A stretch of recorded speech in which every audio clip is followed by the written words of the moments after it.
France leads the way on a social media crackdown spreading across Europe. The government says new legislation will fight terrorism, but some say it is a vehicle for censorship. I'm Jafar Hassan, and today's Newsmaker is France's social media law.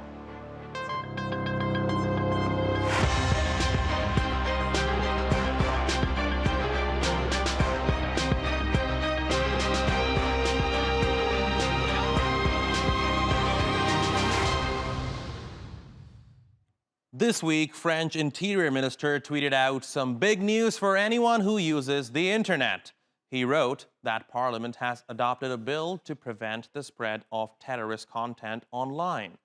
This important text, he says, makes it possible to force publishers and web hosts to remove the content within the hour. Now, the ramifications on this could be massive, and the questions innumerable. What is considered terrorist content? Who decides? And can social media organizations, as big as they are, really handle government complaints within 60 minutes? Imagine a red phone ringing at Facebook headquarters. It is Emmanuel Macron, and he has decided your post does not fit with French values. Nevertheless, the legislation has its supporters. This is Frances Haugen. In 2019, she went to work for Facebook as a manager in the company's civic integrity unit. Then last year, she blew the whistle on what she says is Facebook's habit to choose what is best for business over what is good for its users. She leaked thousands of internal documents, and among a number of other things, they showed Facebook executives often decided not to sufficiently combat online misinformation. So, when the European Union decided to push for a Digital Services Act, which would hold companies like Facebook accountable, Haugen lobbied hard for it. Here's what she said back in November when she met with Germany's Justice Minister. The reality of technology is that if you draw a fence, it's very easy to figure out a way around the fence. But with principles or with things like risk assessments, they can be dynamic and they can be flexible over time. I'm excited to see all of the groundwork that has been laid by advocates and by governments for years to get things like the DSA as far along as they are.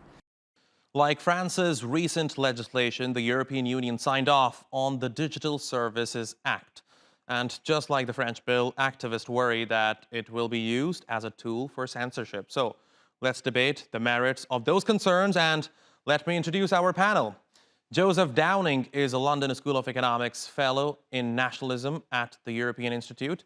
He's also coming out with a book on social media and security. Dennis-Kenji Kipker is a visiting professor of European and international IT security at the Riga School of Law. And Pieter Cleppe is editor-in-chief of the Brussels Report, a website that covers the European Union. Pieter, I would like to begin with you. What do you make of this law? Well, I think it's legislation that will, on the one hand, constrain big IT players, American big tech mostly, and on the other hand, also force them to opt for more policing of their networks. So one of the elements it introduces is it forces these big platforms to appoint gatekeepers. And to have mechanisms in place to better police speech on their platforms. Okay, but are they really asking with this law for social media platforms to do more policing, or perhaps appointing someone else to police them? Well, it's more the model they impose, but it's clearly intended to have more policing in the end. Now, I mean, I'm personally not convinced that this is the right approach. You know, there's indeed a problem on social media that when somebody, threatens somebody else with violence, when they make unfounded accusations, often nothing happens. But typically the reason for that is that the judicial and police services are not sufficiently equipped to deal with that. So I would say the solution is more in reform of the police and judicial services in many countries, rather than to impose all kinds of policing models on social media companies. Okay, Joseph, I would like to come to you now. Now, one of the elements of this law is, of course, harmful content, offensive content. They say they're going to take them down. But in reality, who gets to decide the difference between harmful and offensive content? What is your navigation through this? Well, there are two things here, right? So one is the proposal within the law to set up a team of European moderators, right? So these individuals that will be trained and be told what's offensive and what's not. Issues with this are very expensive. It's going to require a lot of people to do it. And who's to say what discretion they have and to actually define what is harmful? The other aspect of it could be done with AI and algorithms. But again, somebody at some point will decide what's harmful and what's not. And you have the manipulation sometimes of these digital ways of flagging harmful content. We've seen it recently with Russian bots and Russian activists online in the context of the Ukraine crisis. They report accounts as being harmful. They get taken down when they're actually accounts of journalists. But my big concern here is that we've been here before, right? I mean, with the rise of ISIS and the so-called Islamic State, say some sort of 7, 8, 9 years ago, there was a clampdown on public-facing platforms like YouTube and Twitter to take down harmful content. Now, it worked, right? Harmful content was taken down. But what's happened here is a migration of extremist voices to closed network social media platforms such as Telegram. Now, this law, to me, on my first reading of it, doesn't seem to really get to grips with that, right? Many people are getting this kind of information through closed networks that are unlikely to fall under or be even flagged as potentially harmful content. And I think that's something that's quite problematic. Okay, but I want to focus on France for a second here. Let me come to you, Dennis. What do you think led France to come up with this law?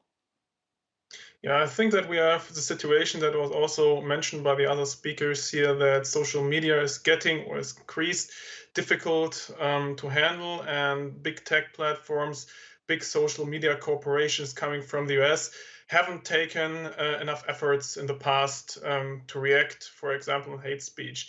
And the European legislators especially had sometimes been accused by the civil society of inactivity with regard, for example, to digitization and the whole internet. And now we have this situation where we see the pendulum swinging completely in the opposite direction. And the French regulation, as well as the European regulation, pursues here a very ambitious goal of spanning partially very different regulatory areas. Of course, both laws won't be able to span the full capacity of regulatory fields. But we have, for example, issues of liability, the point of contract regulations, general terms and conditions, or especially the protection of minors and transparency requirements for social networks, as well as reporting obligations, among others, which I find are the most important. And they all the regulations are trying to create a uniform framework for social media regulation. Okay, so as I understand, what you say is social media is a dangerous place, and in the past, the regulators have largely ignored harmful content that was up in this space. But here's my question. Social media, generally speaking, social media is a place where you upload individual content. Now, there are three key stakeholders here. Number one is, of course, the individual who uploads that. Number two is the platform where he or she uploads that content. And now, the third one is the regulator. If there is something wrong with the content, who bears the responsibility? Firstly, the responsibility is for the platform itself, because, for example, the DSA attributes this responsibility to platforms, and it is intended to ensure that certain content disappears from the network more quickly. And of course, it is the task of the platform to react as fast as possible. For example, we have terrorist propaganda on these networks, we have hate speech, as mentioned before, or the sale, for example, of counterfeit goods. And it is important to react as quickly as the platforms can. And in the past, there was, well, not a lot of reaction, because on one hand, we have the platforms that are trying to share information, that are also making money by sharing information. And on the other hand, we have the public interest, the official public interest, which was not protected before in the way that it should be protected.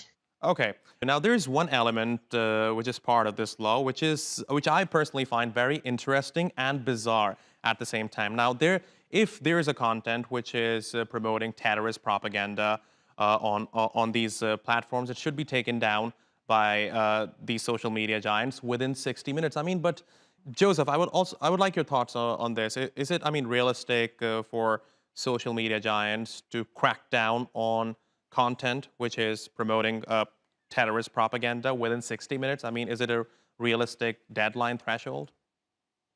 I mean, everything's possible, but it just depends on what the costs are, right? So we've already mentioned the significant administrative costs of doing this, but the other cost could be that it's a bit like using a sledgehammer to crack an acorn.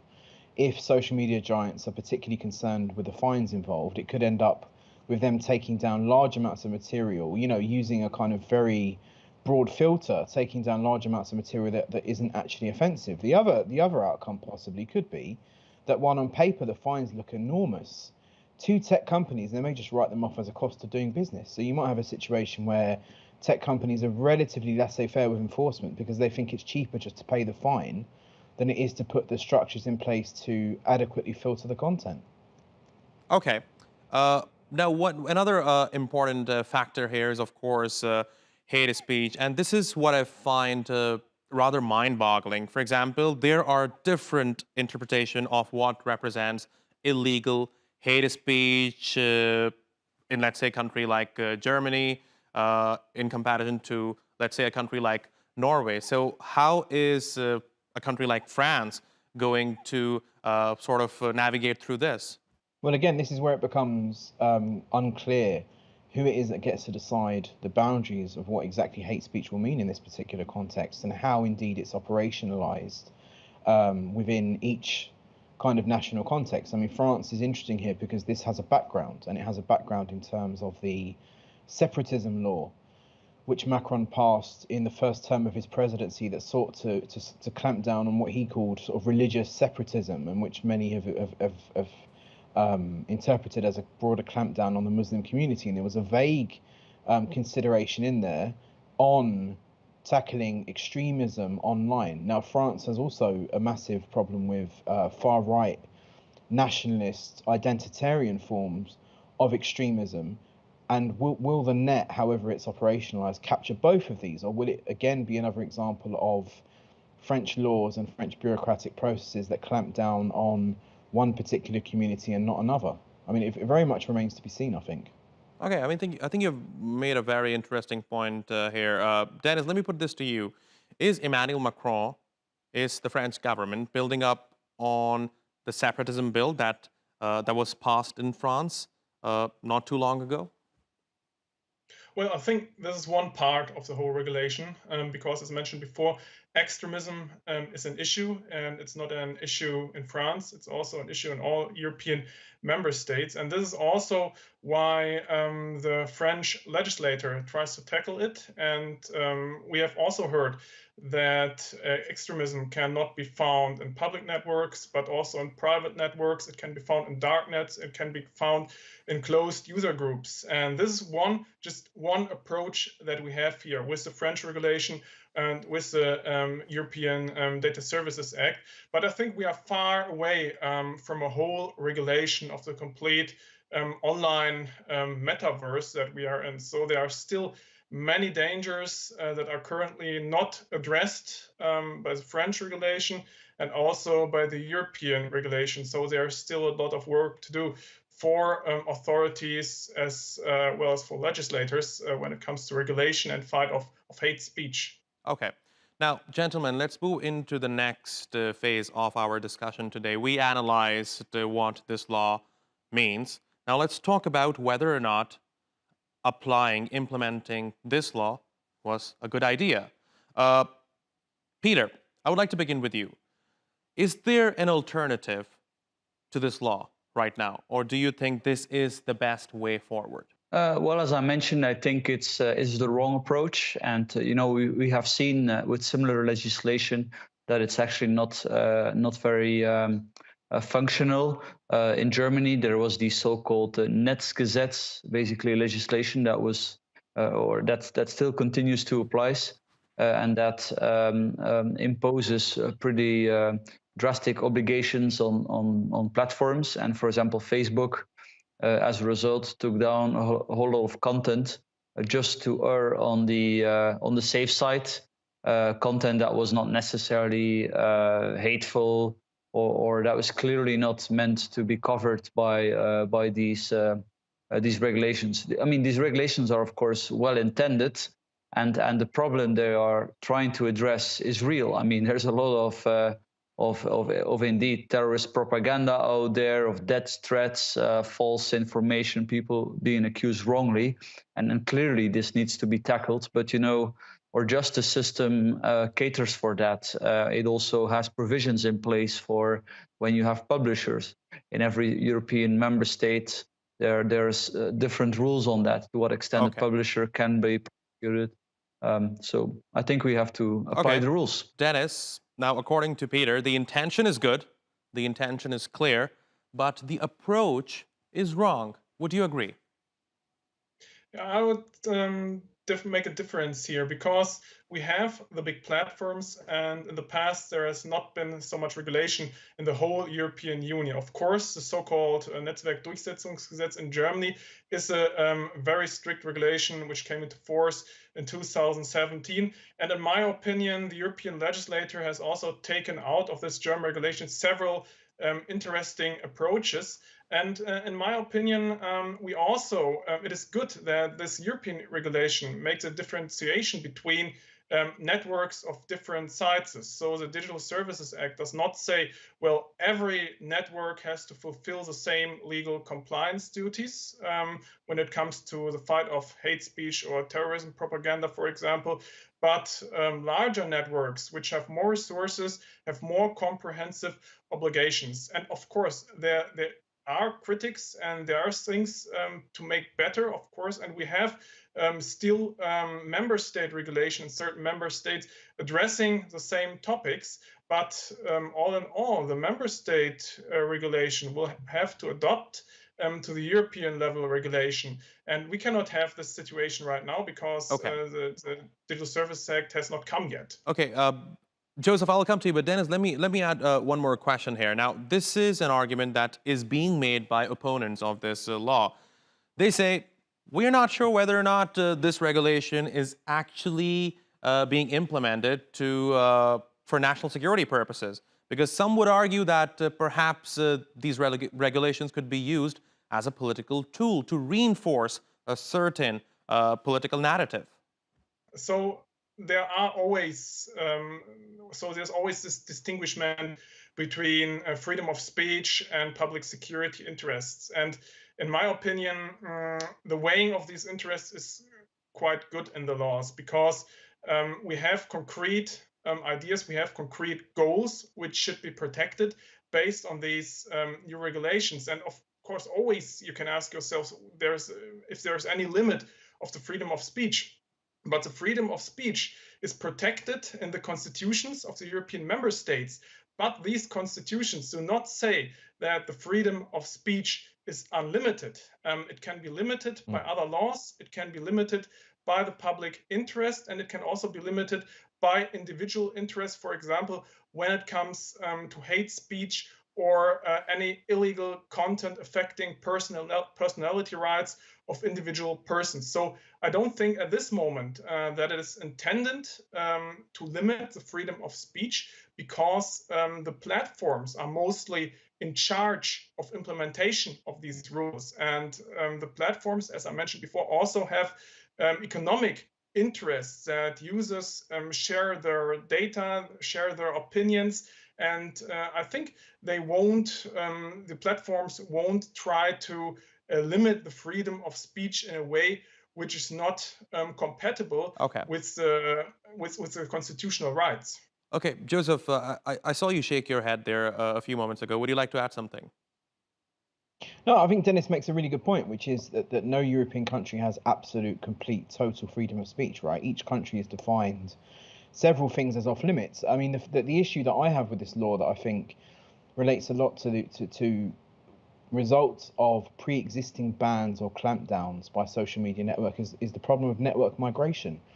If you begin to clamp down on, I mean, yeah, threats and stuff like that is a bit different, but if you begin to clamp down on things like conspiracy theory content, you know, anti-COVID messages, Islamist or far-right ideological content, then basically users will just move to different platforms. And we've seen it already, as I mentioned, with the migration to Telegram, which is well documented, which, you know, individuals will find other ways of accessing this kind of information. And I think one of the faulty assumptions possibly sometimes of these laws is that individuals generally are very easily manipulated by online messages.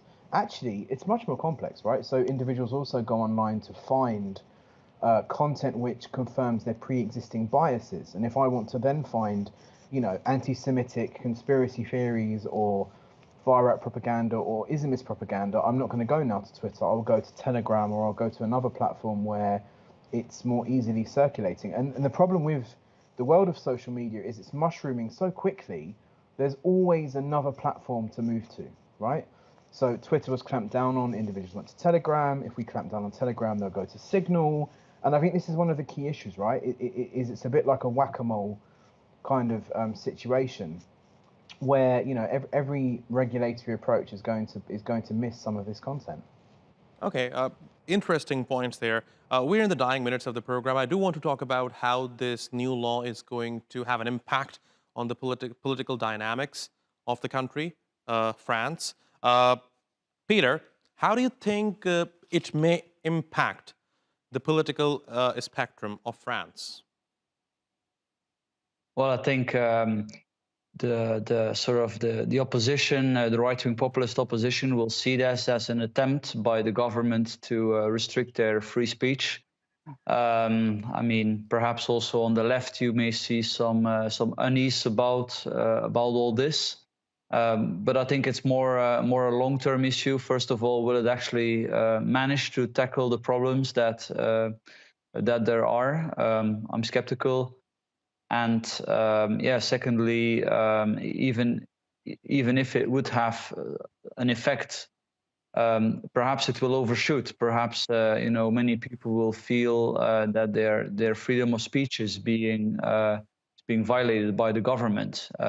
So could this Under the backfire? pretext. Yeah, I do think so. I think if you restrict speech, you have certain frustrations. People will move to other platforms, or you know, they will sometimes harden in their beliefs if they are, for example, into these crazy conspiracy theories. If you actually if you have government action to tackle this, I'm pretty sure many of these people will double down on it. They will see this as confirmation that the conspiracy theory is correct. Okay. Dennis, let me come to you again.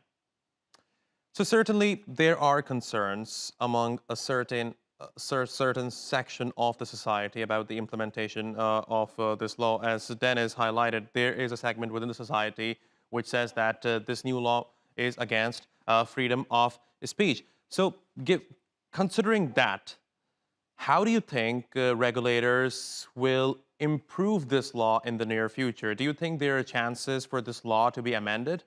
I think there are great chances of this law to be amended. But I think also it's not mostly about the regulators, but also about authorities which are in charge here for these social networks, because they will have to make the decision, for example, if a content was illegal or if a content should have been deleted. If deleting a content finally results in the restriction of freedom of speech or the legal definition of hate speech. We do not have a concrete legal definition. I assume that this is a problem. But the authorities that are in charge here will have to implement in the near future best practices to clearly show to the networks the rights they have and the rules they have to obey to. And of course, they will also have to make sure that the users are aware of the rights that are given by these new laws in France and especially on European Union level. So there will be a lot of institutional implementation efforts that will have to be conducted in the near future. Okay. You know, it's such an important debate, but unfortunately, we are out of time. Pieter, Cleppe, Joseph Downing, Dennis-Kenji Kipker, thanks all very much for joining us today here on the Newsmakers, and thank you for watching. You can follow us on Twitter at @_Newsmakers, and be sure to subscribe to our YouTube channel. I'm Jafar Hasnan. See you next time.